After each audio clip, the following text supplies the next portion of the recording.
Hello, hi, and welcome to Red Sky Fuel for Thought, the podcast show from Red Havas that interviews leaders in industry to bring you the latest insight, brightest thinking, and emerging trends in communications. I'm your host, Richard Clarke, and I have the great pleasure of welcoming you to this, our inaugural show. As this is the very first episode, there is really only one leader in industry that could help kick us off, and that is James Wright, Global CEO of Red Havas and Global Chairman of the Havas PR Global Collective. In this episode, you will hear James talk about his experience leading a team of comms experts through a global pandemic, why brands need a purpose more than ever before, and how brands and sectors can reignite demand for their products and services in a post-COVID world. Here we go. I hope you enjoy listening. James, good morning. How are you? I'm very well, Rich. Thanks for having me on the show today.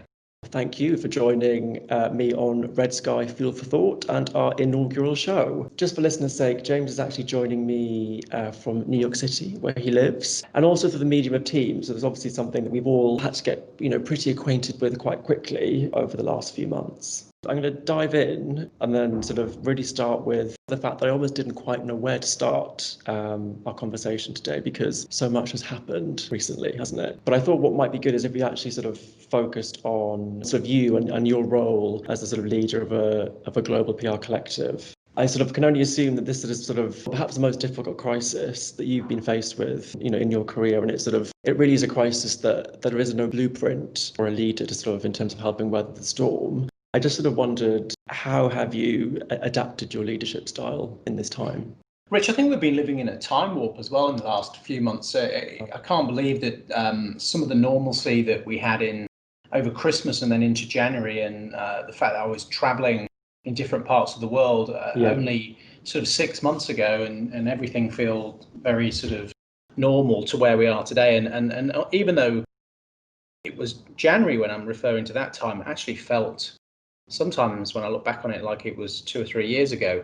And then in other ways, it feels like it was a couple of weeks ago. So it's kind of been a strange period in that sense. And I get that sort of feeling from a lot of people who kind of are losing what day it is and what week it is, now that we're all camped at home, working from home. I mean, this pandemic has pervaded every part of our lives in every country and every community and has affected every business and everybody in a different and personal way. And some more than others, and some it may come to them at different times. And so it's been a challenge to work all through that. So a lot of things to navigate within our own business in terms of our people and putting their health and wellness first, ensuring that they feel supported in both their working life, and so helping them work from home, giving them the tools and tricks and technologies that they need to continue to be effective, to also support them and their loved ones, their sort of health and any other kind of issues that they might be going through that sort of has fallen out of what's happened with the global pandemic, and also the other issues that have come to the fore during this time with economic and political uncertainty. The Black Lives Matter movement as well has been a particularly concerning sort of issue that's arisen, and quite rightly so, in terms of how that's impacted and has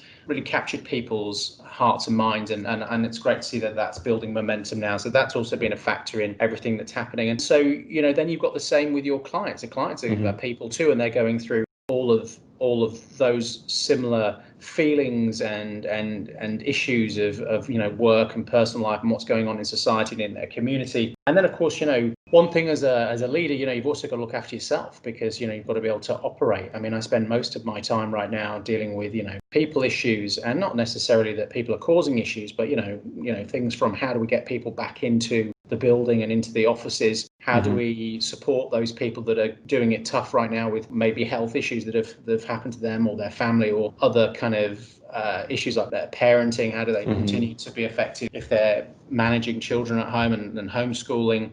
So it's kind of a perfect storm of so many issues happening at one time, and you kind of got to know instinctively where to spend your time each day. I have a plan, every week and every day for what I expect my day to look like, and inevitably an hour, 2 hours in, it's kind of it's completely changed, and generally it has been about keeping the wheels turning with our teams, and supporting and helping them through what has been a very challenging situation, and one that doesn't look like it's going away anywhere soon.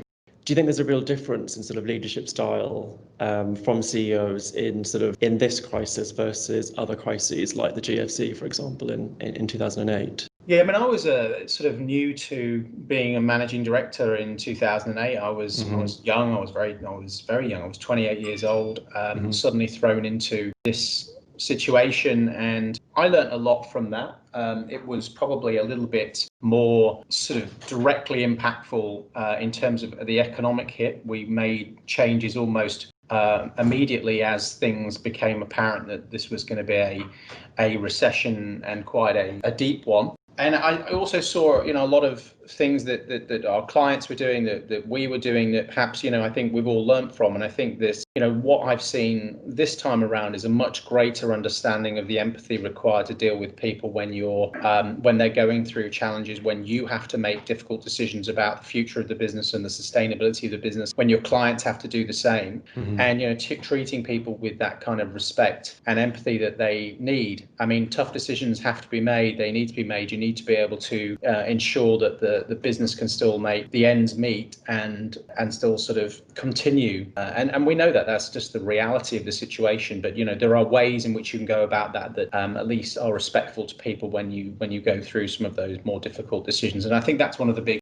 differences I've seen. And also, that really stemmed from an economic issue that then had impacts on health and well-being. This is really a health and well-being issue that is then having an very big impact on the economy. So that's kind of a different way in which you can, the lens in which you can look at this. You mentioned there sort of respect and empathy as sort of are key things, particularly sort of just from a leader perspective in these times. But is that the kind of advice that you've been giving to clients and colleagues when you think about sort of, what the imperatives are in terms of being a leader, and when uncertainty really is sort of the only thing that's sort of certain at this time? Yeah, I mean, I think it's the ultimate test of your character and your leadership, isn't it? What do you stand for? How do you go about doing business and treating people during a time when everybody is under a huge amount of pressure, personally and professionally? And, this is where you stand up as a leader. This is where you prove to your team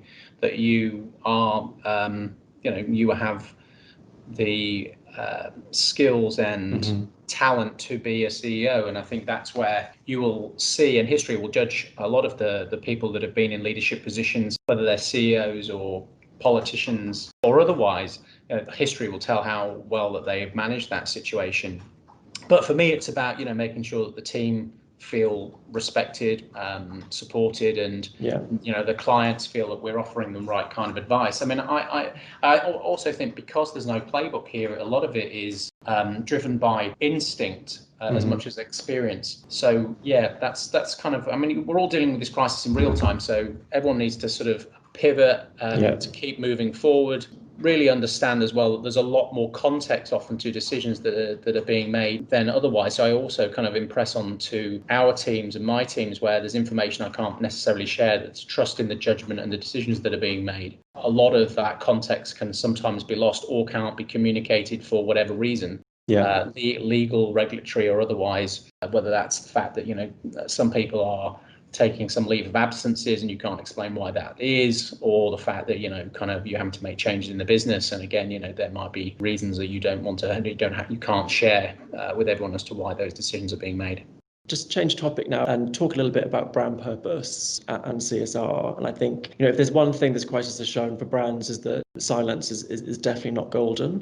What's been really interesting to observe from the beginning is how media and consumers have actively been looking at how brands and companies have responded to this crisis. So I sort of first wanted to ask you, are there any brand behaviours that have really sort of caught your attention? I've loved the fact that so many brands and organisations have really stepped up to play a meaningful role in their communities and societies, whether it's been, changing production lines to create healthcare supplies, moving from making alcohol spirits to hand sanitizers to giving away free hotel rooms and frontline or any sort of healthcare worker that's playing a key role. That's been fantastic to watch. I mean, I've loved seeing that, and I think that has given me a huge amount of respect for a lot of these organizations, and even if it's just a small role, as in using your own social channels to share information around what you should do in terms of personal hygiene, wear a mask, wash your hands. You've seen that also with many celebrities, personalities, influencers doing the same thing. I think it's really heartening to see that people can come together like that. And, and that's, I think, had a huge difference. And in many ways,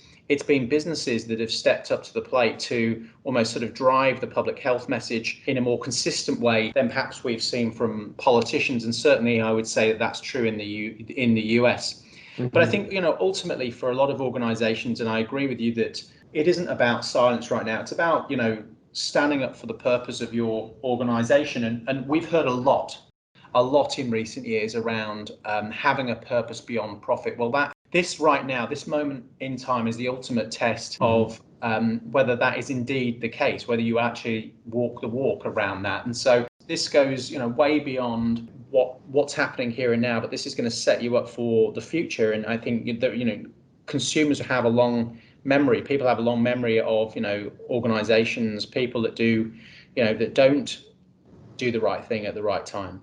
Yeah. So, this acceleration towards a human brand where, you act as you would expect somebody in the community with those kind of skills and access to act. So, how can you play a role has been a big question in every boardroom, I think. And those people that have said yes and then gone about their business by supporting and doing what's required. And like I say, that can manifest itself in many different ways, fundraising, awareness raising, or as I say, those people that have used their products or strategic capability to sort of help with the response to the pandemic. I think it's been fantastic to see. And do you think so? You're just talking there about sort of, brands walking the walk, standing up, defining their role through this crisis.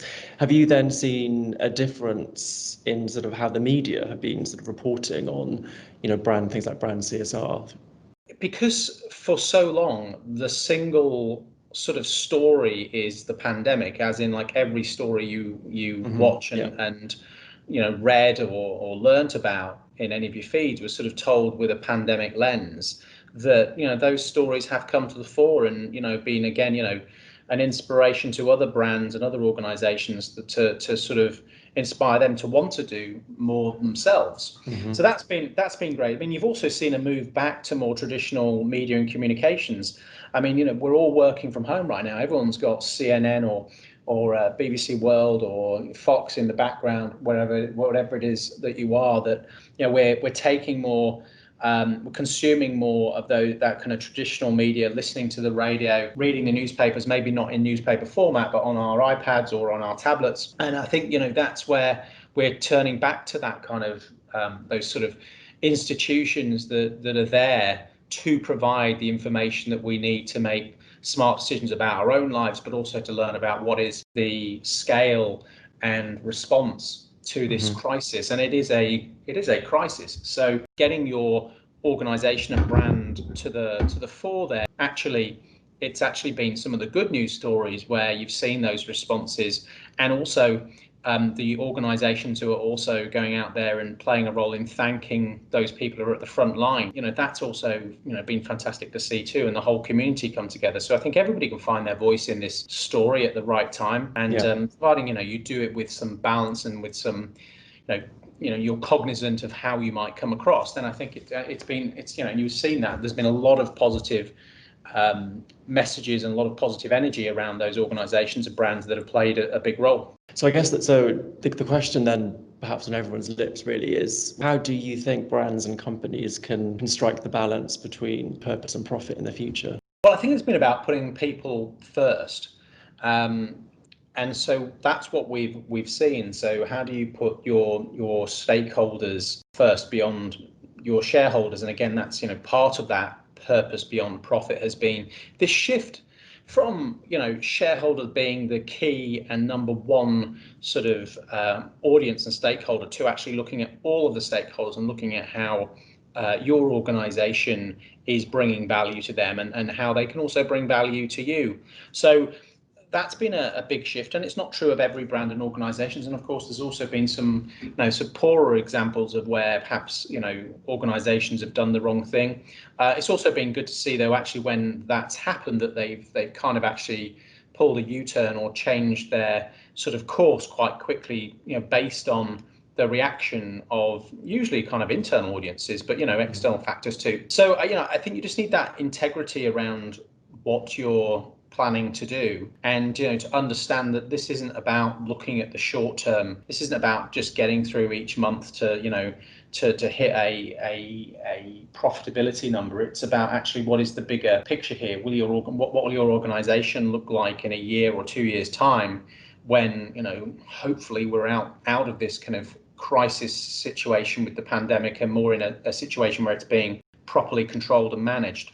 The third and final topic I wanted to chat to you about is how brands, sectors, non-profits can stimulate demand as lockdown measures are either easing, in certain parts, like for example where I am in the UK, it's slowly but surely being led by England, where lockdown measures are easing, or indeed in certain parts of the world being put back in place, like where you are in America. Although I'm not sure what the latest situation in New York is, but certainly California sounds, that it's going back into shelter-in-place orders.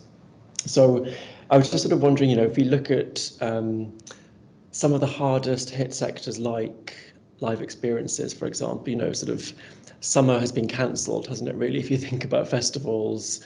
The usual calendar of outdoor activities or live experiences this year has it's been pretty non-existent, including sport, as well.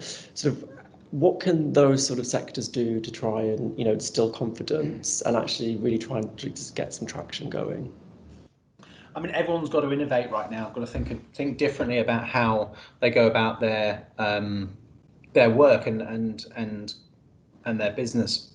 And of course, those key areas that have been hit, greatly. I mean, you talk about those people in live events and not-for-profits, but great deal of the retail sector, has changed. Will we ever see a return to shopping malls in the way that we've seen them before?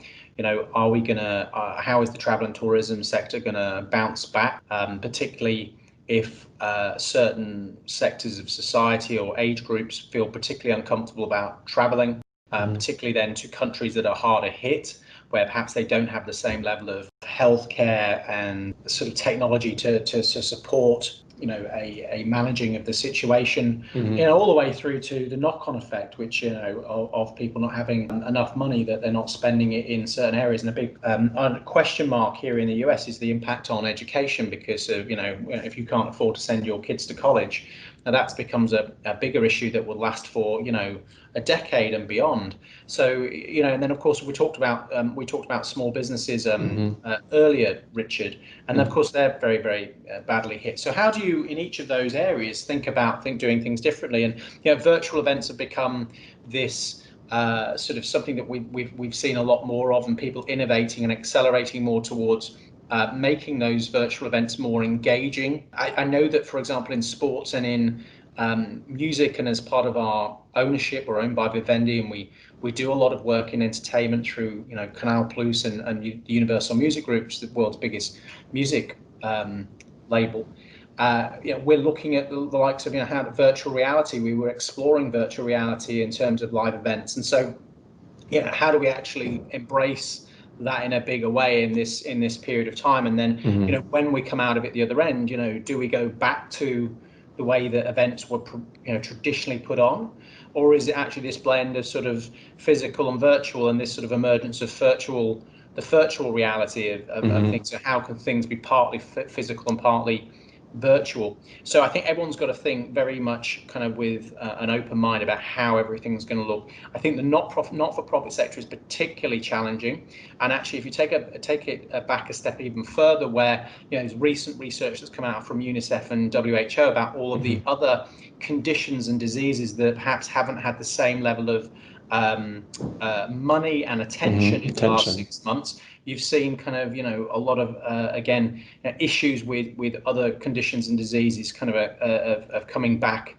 in a bigger way because we haven't given them enough attention, or indeed kids not getting immunized from certain diseases as well. So but for not-for-profits, how do you make yourself relevant? And I think you really need to have a base of very strong a strong community that you can reach out to, who understand your organization, understand what you're trying to do, and will support you through this time. It's hard to go out and actually get anyone else to really give you the attention that you need. But some organizations will still need to do that to be able to be sustainable going forward. So how do they go about that? There's no silver bullet, but I think you've got to try different things and be willing to try new things, to try and seek new awareness and fundraising avenues. And I'm working with a few organizations right now who are doing just that, and they're finding their own route into it. Working with an organization that is focusing on mental health and mental fitness.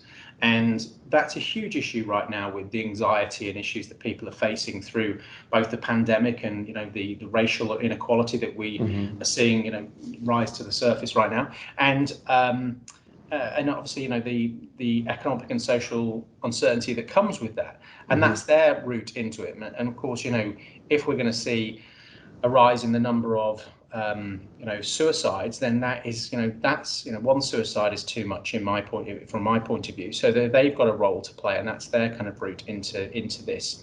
And so I think you've got to try and find that route into getting into people's mindsets about the importance of your cause and your organization. Of course, a lot of those not-for-profits as well rely on physical events. I mean, you see the impact that the London Marathon has had on the UK non-for-profit sector, which was huge. It's a huge fundraiser for that, for many charities. So you think about all of those sporting events that happen like that, or the world's biggest tea mornings that some of the cancer organisations undertake. So all of those are currently off the table. Well, how do you pivot and do something else that's going to create kind of similar levels of fundraising, or any level of fundraising, frankly, right now?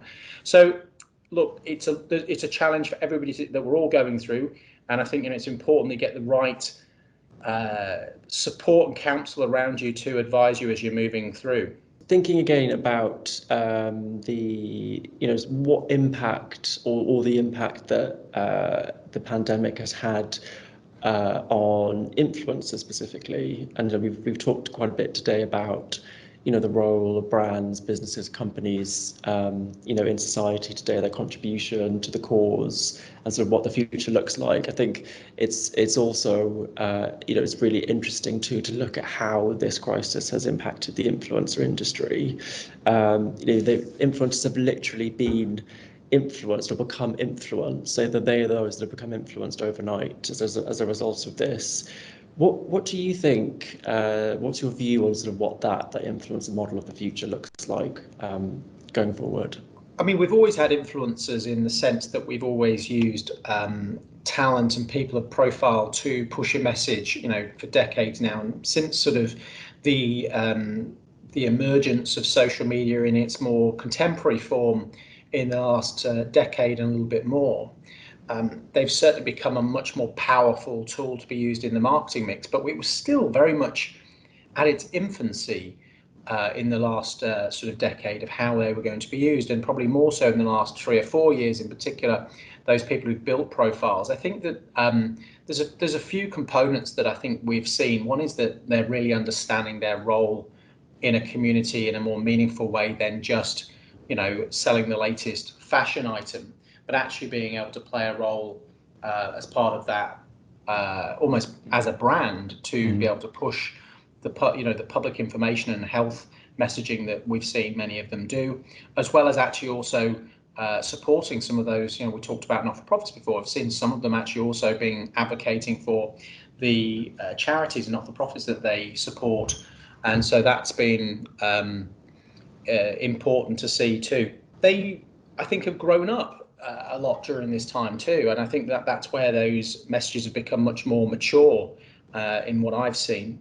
And I think it's a good thing. It's made people also think about who are their audience and what are they expecting them to do during this period of time, and also for brands who are utilizing them, that they're much more cognizant and aware of and policing who, as an influencer, they're activating on behalf of their brand. Mm-hmm. And also, I think I've just been very buoyed as well by the number of people though that have really come to the table off their own bats, really, to talk about what's required in society today to try and control and manage this problem.